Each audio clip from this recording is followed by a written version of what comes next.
Hey guys, it's Misty from the Book Rat, and though it's up a little later than normal, it is definitely time for my June rewind.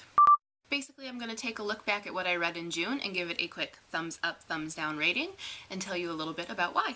So I didn't read very much in June, not nearly as much as I had wanted to read.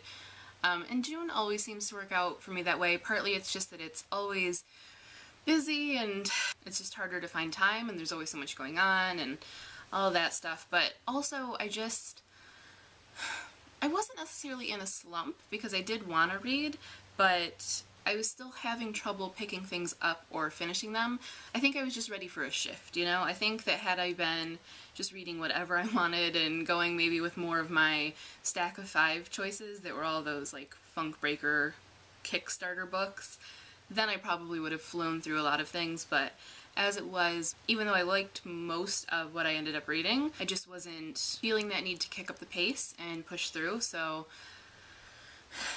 it happens. So I only read 4 books, and of those 4 books, I only actually finished 3. One of them I just had to give up on, but I'm gonna get right into it. And you know what? We'll start with that book and just get it out of the way. The first book that I picked up for the month, and then put down, and then picked back up, and then put down again, was Boy Nobody by Alan Zadoff, which really bums me out because I was definitely looking forward to this. I love the concept. I think maybe in a different frame of mind, or when I was younger, I could have liked this a lot more. But as it is now, it just felt gimmicky to me, and I didn't connect to the characters, so I never cared. And if you follow me on the blog, I just had a blog discussion post as part of a challenge where I talked about books that make you want to throw them across the room. But before I got into the list of books that make you want to throw them, I talked about how normally when I give up on a book, it's not because I'm so disgusted with it, it's because I'm apathetic. If you haven't made me care what's going to happen to your characters in the end, why waste my time? It doesn't matter if they die off, it doesn't matter if they win the lottery, I don't care. This I finally gave up on because I didn't care, and I'm sure that it would have come back around, but I gave it long enough to try to connect to it and wait for the style to kind of gel, and it didn't. The writing was kind of putting me to sleep.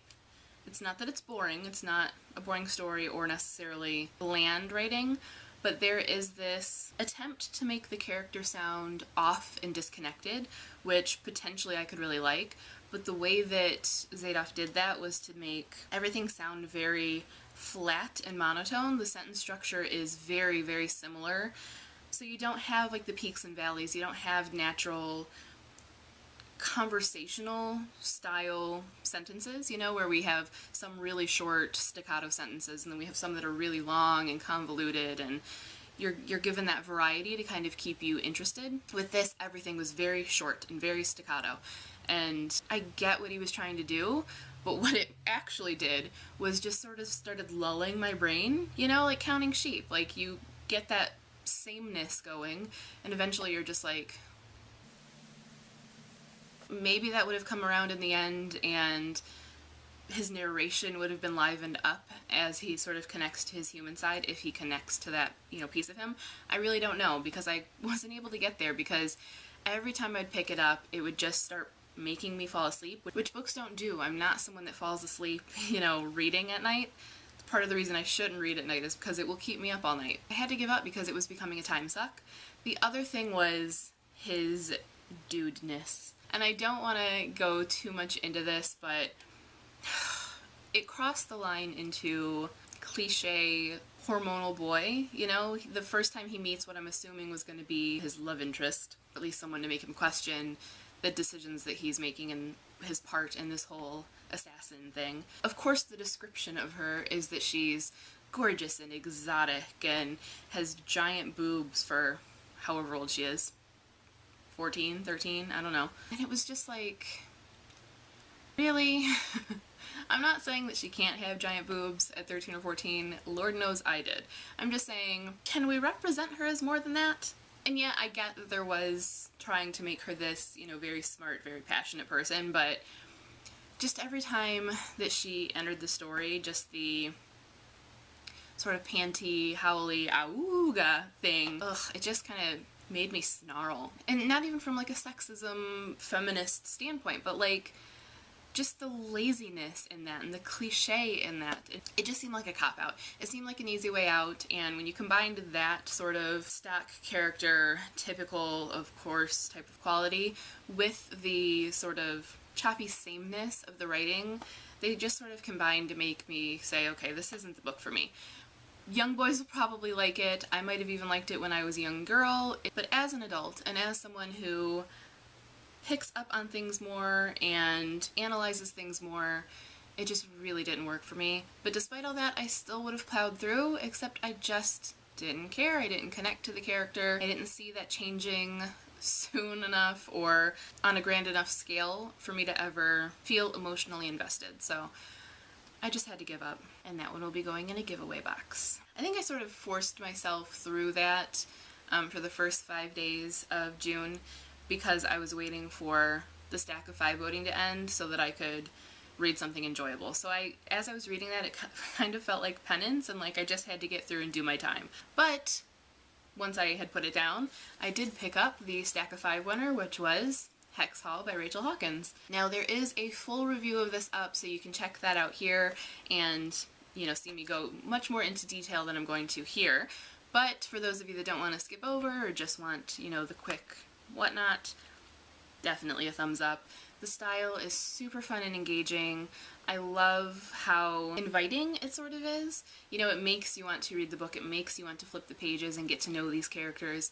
Sophie was awesome and I love her. I said that Rachel Hawkins was my spirit animal. I love her.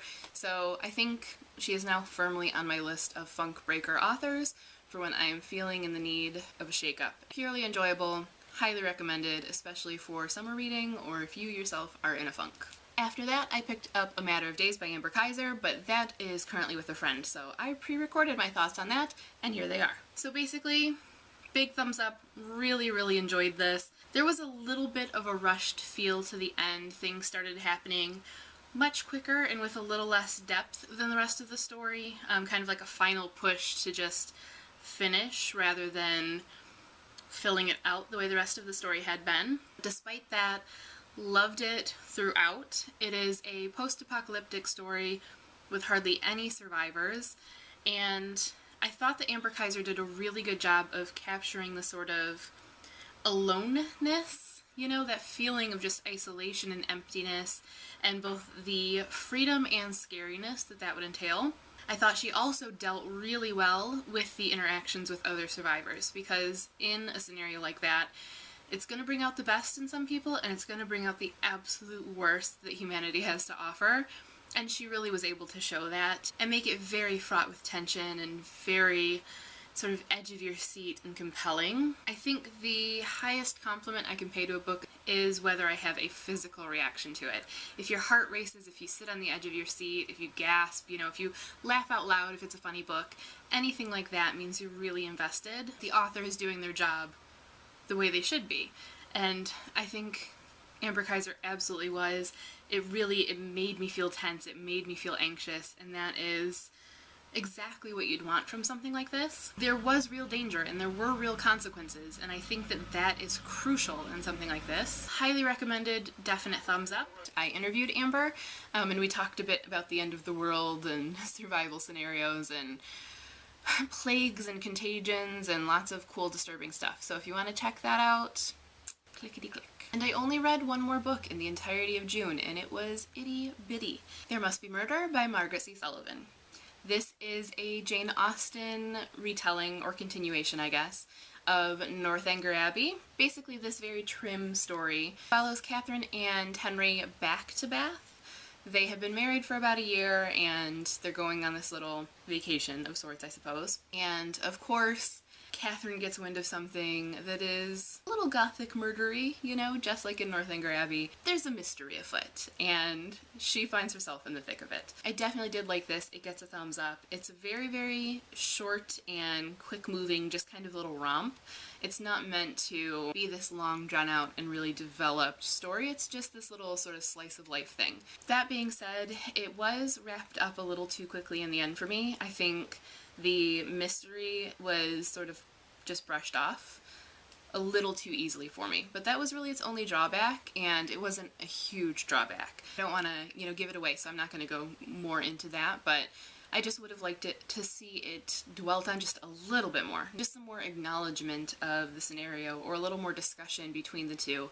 Just something to kind of make it seem more finalized, because I kind of kept waiting for more, or more of a confrontation or something that didn't come. So that was a little disappointing, but other than that, really cute. The style mimics Austen really nicely while giving it a sort of fun, modern metafiction feel.